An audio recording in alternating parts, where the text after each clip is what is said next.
Bonjour les amis. Hier à Bruxelles, les Africains et quelques Européens se sont retrouvés pour discuter de la santé mentale. Pourquoi discuter de la santé mentale?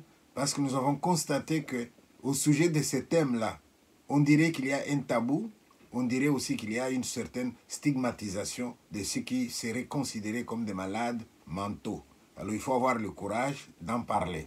Si aujourd'hui je vous demande de faire un exercice à votre niveau, vous qui m'entendez, je pourrais vous dire, fermez vos yeux par exemple, dites santé mentale. Et quand vous avez vu santé mentale, quelles sont les images qui défilent dans votre tête? Est-ce que vous pouvez me décrire ce que vous voyez? Vous avez vu une personne?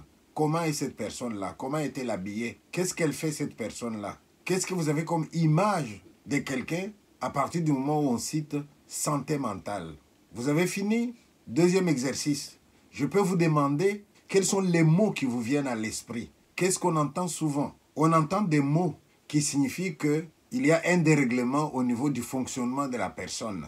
Et ces mots-là peuvent même être classifiés pour dire que vous en avez qui sont à un niveau en dessous, d'autres qui montent, et puis d'autres, on vous dira, il est carrément perdu. À partir de ce moment où dans votre langage, vous savez déjà étiqueter, ne considérons pas la santé mentale comme un tabou. Et à partir du moment où on peut parler, c'est déjà un pas.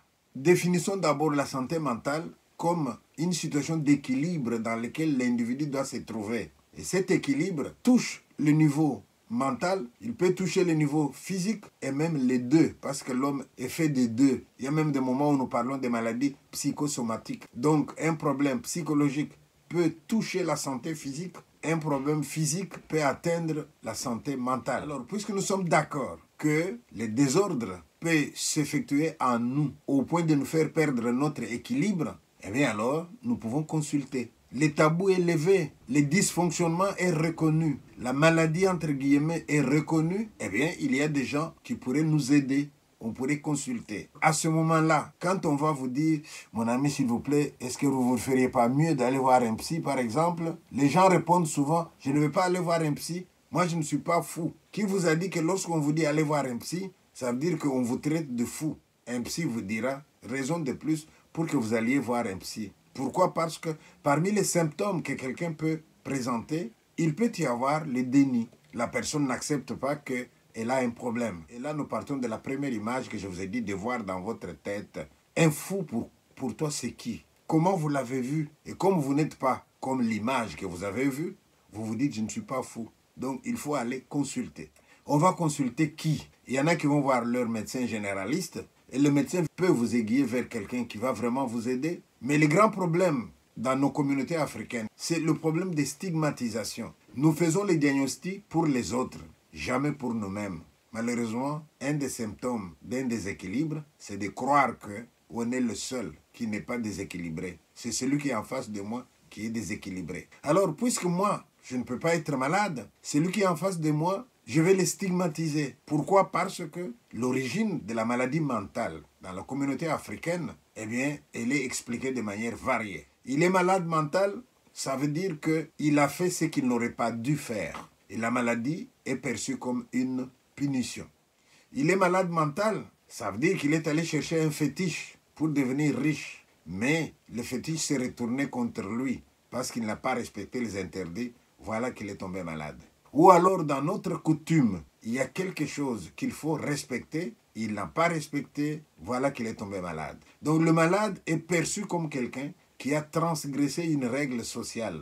Le malade est perçu comme quelqu'un qui est ensorcelé, comme quelqu'un qui est envoûté. Qui sommes-nous pour dire c'est à cause de ça que tu es malade? Alors à ce moment-là, plutôt que d'avoir de l'empathie vis-à-vis de lui, on le stigmatise, on dit qu'il n'a que ce qu'il mérite et parfois on s'éloigne de lui.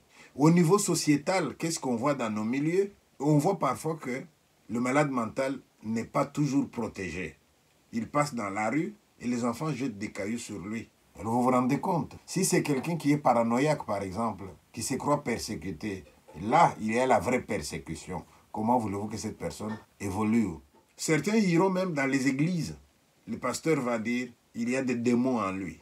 Et voilà, de nouveau accusé comme quelqu'un qui a des démons. Alors à ce moment-là, quand on accuse quelqu'un, il a des démons, Quand on dit que c'est quelqu'un qui a fait un fétiche et le fétiche s'est retourné contre lui, quand on dit qu'il a transgressé une règle, comment voulez-vous qu'on puisse l'aider? Alors à ce moment-là, ça devient compliqué. La maladie mentale, c'est un déséquilibre que nous allons éprouver au cours de notre vie. Ça peut être passager, ça peut être permanent. Il suffit de trouver la causalité, de se faire aider par quelqu'un qui est expert et quelqu'un peut évoluer. Dans cette conférence-là, j'ai expliqué une chose. J'ai dit, quelque part, nous sommes tous des malades mentaux. On dit même des malades qui s'ignorent. On ne vous demande pas d'être parfait. Mais ce qu'on vous demande, c'est prendre conscience du fait que aujourd'hui, nous ne voulons pas étiqueter les gens, mais nous nous intéressons à la manière dont les gens fonctionnent. Du point de vue de la personnalité, aujourd'hui, nous parlons de 3 structures. La structure perverse, la structure névrotique, la structure psychotique. C'est quoi la perversion? Eh bien, c'est lorsque vous éprouvez de la joie à faire du mal à d'autres personnes. Le mal que vous faites vous procure de la jouissance. Ça résulte de la structure perverse. Mais lorsque le mal qui se fait autour de vous, vous pointez du doigt, vous prenez tout sur vous, même si ce n'est pas vous, à ce moment-là, la structure névrotique a une grande place chez vous. Ou alors la structure psychotique, ça c'est des gens qui ne sont jamais coupables. La faute, c'est toujours à d'autres. La culpabilité, ils ne l'éprouvent pas. Mais je vais vous dire que ces 3 structures, nous les avons tous et chacun. Mais le problème est que chacun d'entre nous a privilégié l'un ou l'autre. Qu'est-ce que vous avez privilégié? Moi particulièrement, j'ai privilégié la structure névrotique. Je prends beaucoup sur moi. Et cela explique le fait que j'ai de l'empathie pour les gens. Cela explique le fait que quand je vois les gens souffrir, ça m'atteint moi aussi. Mais en même temps, je dois me protéger. Et donc c'est un problème de dosage là-dedans. On a posé la question du suicide. On dit que les Africains se suicident moins que les Européens. Ça vient du fait que nous, dans l'éducation qu'on a donnée aux enfants, on a privilégié le nous. On appelle ça perspective sociologique. Ici, les gens privilégient le jeu, perspective psychologique. On développe l'individualité. Et comment ça se passe alors dans la vie courante? Dans la vie courante, j'ai un problème. Je vois un ami, il me dit « Comment ça va ?» Je dis « Non, mon frère, ça ne va pas. » Et je lui explique ma situation. Quand je lui explique, je n'attends pas de lui qu'il me donne de l'argent. Je n'attends pas de lui qu'il puisse résoudre mon problème. Mais il est probable que l'ami me dit « Je suis de cœur avec toi. » Mais rien que ça me suffit. Si c'était un chrétien, il pourra dire « Bien, je ferai une intention de prière pour toi. » Ben, ça peut être intéressant aussi. Mais vous avez des sociétés où le jeu est tellement prédominant que vous demandez à quelqu'un « Tiens, je vous vois triste là, qu'est-ce qui ne va pas ?» Et il vous répond « En quoi est-ce que ça te regarde? Occupe-toi de tes affaires. C'est pas ton problème, ça me regarde. » Ok.